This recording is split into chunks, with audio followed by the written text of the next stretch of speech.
We still don't know how well a robust immune response protects people from SARS-CoV-2 infection. But we've got a further indication that vaccines can induce a strong immune response. Just prior to the holiday weekend, a Chinese team released the results of a safety trial done using a harmless virus that had been modified to carry one of the coronavirus genes. While there were a number of side effects, everyone getting the vaccine had a robust antibody response, including some antibodies that neutralized the virus. The first indication of progress toward a vaccine that we're aware of came in the form of a company press release.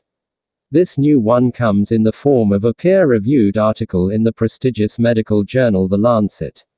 Most of its authors are academic researchers or public health authorities, only two have affiliations with a company. The two reports also differ significantly in terms of their approach to generating an immune response. The earlier announcement, from a company called Moderna, involved injecting carefully packed RNAs that encode the spike protein that normally resides on the surface of the virus. The RNAs transit inside a person's cells and induce them to produce the spike protein, thereby exposing the immune system to it. The Chinese researchers used a very different approach to inducing immunity. In the case, they engineered the gene that encodes the spike protein into a harmless virus called adenovirus 5. They then produced large quantities of the engineered virus and injected that into people.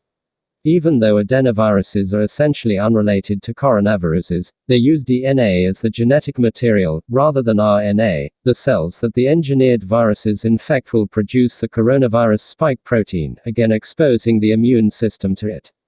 Adenovirus is not without its complications, however, the foremost being that a lot of us have been exposed to it previously. In this case, that may not be a bad thing. The primary side effects are largely those you'd expect from injections of a virus: inflammation at the site of injection, and the fever, fatigue, and muscle aches typical of a viral infection. Most of these occurred in just under half of the 108 participants, with over 80% experiencing at least one of them. But those who had a high level of antibodies to adenovirus 5 tended to have fewer side effects. None of the side effects were deemed serious, and all of the participants stayed with the study through its 28-day checkup. Potentially problematic, however, was the finding that having a strong immune memory of adenovirus 5 reduced the immune system's response to the spike protein a bit. Immunity. The researchers tracked whether injections of the vaccine induced the production of antibodies via a sensitive test. Antibodies against the coronavirus spike protein were apparent by 14 days after the vaccine's injection. By 28 days, all but 3 of the 108 participants had large increases in the level of antibodies to the spike protein. Quantifying the changes, the researchers found that a high dose of vaccine injection produced a response that was over double that of the low-dose group, with the medium dose falling in between. There was also a T-cell response to the spike protein, which is important for a strong overall immune response. The researchers also looked for antibodies that neutralized SARS-CoV-2, preventing it from infecting additional cells in culture. These were present in all the groups tested, with their frequency increasing with vaccine dose. Overall, this is good news. But it's also incomplete. Neutralizing a virus in culture is very different from neutralizing it in an actual organism.